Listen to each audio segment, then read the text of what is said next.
Latest video पाने के लिए पावर प्लांट गुरुजी को सब्सक्राइब कीजिए और नोटिफिकेशन पाने के लिए बेल आइकन को प्रेस कीजिए। आज हम लोग देखेंगे ड्रूप स्पीड कंट्रोल क्या है और किसको कहते हैं। साथ में देखेंगे कि ड्रूप का सेटिंग को कैसे किया जाता है। तो ये सारे चीज़ जानने के लिए वीडियो को स्किप ना करके एंड तक देखते रहिए। तो पहले हम लोग जानेंगे कि ड्रूप क्या है, यानी कि ड्रूप का मतलब क्या है।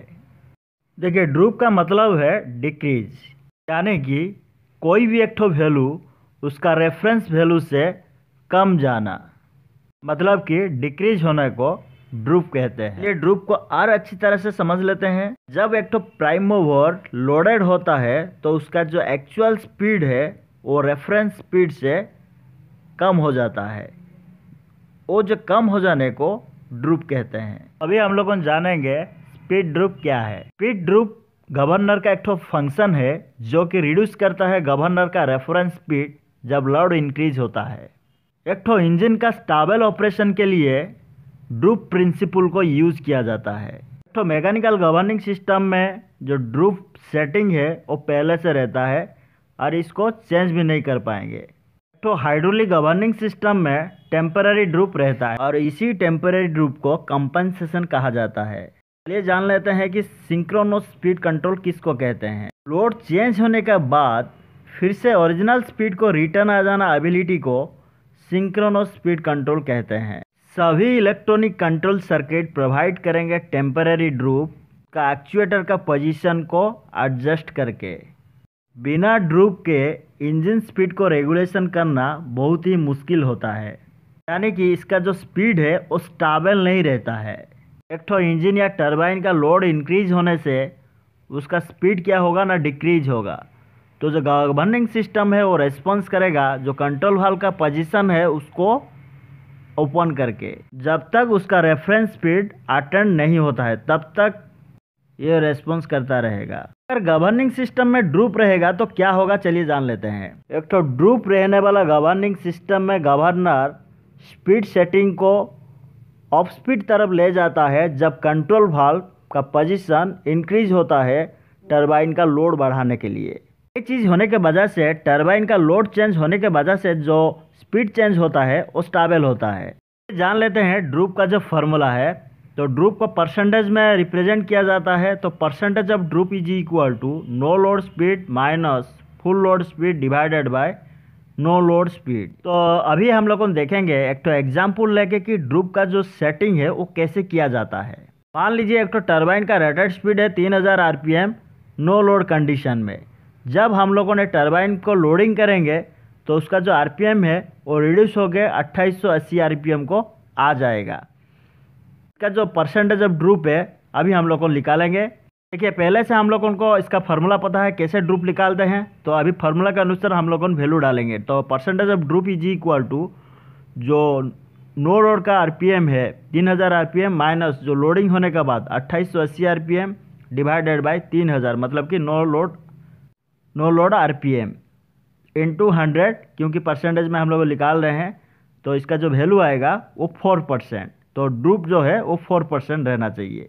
जो एग्जाम्पल हम लोग को लिए इस केस में क्या होगा ना, जो रेफरेंस स्पीड है वो 104% होगा और जो एक्चुअल स्पीड है वो 100% होगा। ड्रूप 4% निकलने के बाद आपका जो रेफरेंस स्पीड है वो 104% यानी कि 3120 आरपीएम होगा और 100% जो है मतलब कि जो एक्चुअल आरपीएम है वो 3000 आरपीएम रहेगा। देखिए, हम लोगों को जो रेटेड स्पीड है वो 3000 आरपीएम चाहिए। तो ड्रूप के वजह से जब हम लोग टरबाइन को लोडिंग देंगे तो वो ऑटोमेटिकली आके 3000 आरपीएम में रुकेगा। तो नेगेटिव ड्रूप किसको कहते हैं, चलिए जान लेते हैं। ये नेगेटिव ड्रूप का मतलब है कि एक तो गवर्निंग सिस्टम में लोड इंक्रीज होने का समय में रेफरेंस स्पीड अगर इंक्रीज होगा तो उसको नेगेटिव ड्रूप कहते हैं। एक तो गवर्नर का कंट्रोल वाल्व फुल ओपन हो जाने के वजह से जो रेफरेंस स्पीड जनरेट होगा उस रेफरेंस स्पीड का करीब 3 से लेकर 5% जो रेफरेंस स्पीड है उसको घटा देता है एक तो ड्रूप गवर्नर, जिसके वजह से टरबाइन जो है वो स्मूथली ऑपरेट होता है और ओवर स्पीड हो नहीं पाता है। हाइड्रोलिक गवर्नर का जो ड्रूप रहता है वो एडजस्टेबल है। इस केस में ड्रूप का जो सेटिंग होता है वो 0% से लेके 5% का अंदर में होता है। मैकेनिकल गवर्निंग सिस्टम में ड्रूप को एडजस्ट कर नहीं पाएंगे, लेकिन कितना तो मैकेनिकल गवर्निंग सिस्टम है जिसमें कि ड्रूप को एडजस्ट किया जा सकता है स्प्रिंग को चेंज करके, जो कि ड्रूप का अमाउंट को चेंज करेगा। सिंपल मैकेनिकल गवर्निंग सिस्टम में 5% ड्रूप रहना कॉमन चीज़ है। अभी हम लोग बात करेंगे एक तो इलेक्ट्रिकल जनरेटर का ड्रूप के बारे में। तो जब बहुत सारे सिंक्रोनस जनरेटर कनेक्टेड होते हैं पैरेलल होके इलेक्ट्रिकल ग्रिड का साथ, वो लोग ग्रिड का जो फ्रीक्वेंसी है उसको फॉलो करते हैं, यानी कि ग्रिड का फ्रीक्वेंसी का साथ वो लोग फिक्स हो जाते हैं। वो सारे जनरेटर रन होते हैं डिफरेंट स्पीड में, लेकिन फिर भी वो लोगों का सेम फ्रीक्वेंसी रहता है, क्योंकि वो लोगों का जो पोल है वो डिफर करता है। एक तो generator no load to full load को आएगा तो प्राइम मूवर का जो एक्चुअल स्पीड है वो डिक्रीज होना चालू हो जाएगा। तो इस केस में पावर आउटपुट का बढ़ाने के लिए प्राइम मूवर का जो स्पीड रेफरेंस है उसको बढ़ाना पड़ेगा।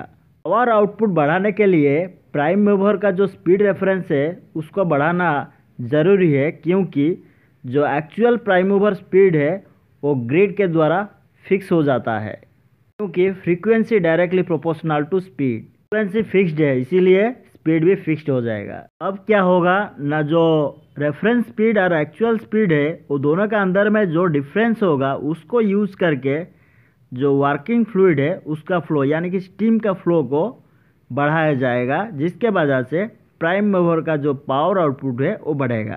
प्राइम मूवर का जो रेफरेंस स्पीड रहता है वो उसका एक्चुअल स्पीड से हर समय हायर रहता है। यदि एक तो टर्बो जनरेटर में 4% ड्रूप सेटिंग है तो उसका 1% रेफरेंस स्पीड चेंज होने के वजह से जो पावर आउटपुट में चेंज होगा वो है करीब 25% ऑफ रेटेड पावर। यदि एक तो टरबाइन का रेटेड पावर 100 मेगावाट है तो 1% रेफरेंस स्पीड चेंज होने के वजह से करीब 25 मेगावाट उसका आउटपुट में जनरेट होगा। तो आशा करता हूं दोस्तों इस वीडियो में जरूर आपको कुछ नया चीज सीखने के लिए मिला होगा। अगर ये वाला वीडियो आपको अच्छा लगे तो इसको लाइक शेयर जरूर कीजिए। अगर आप मेरे चैनल पर नया है तो चैनल को सब्सक्राइब कर दीजिए इसी तरह टेक्निकल वीडियो पाने के लिए। तो रहता हूं दोस्तों, थैंक यू, बाय बाय, फिर मिलेगा अगले वीडियो में।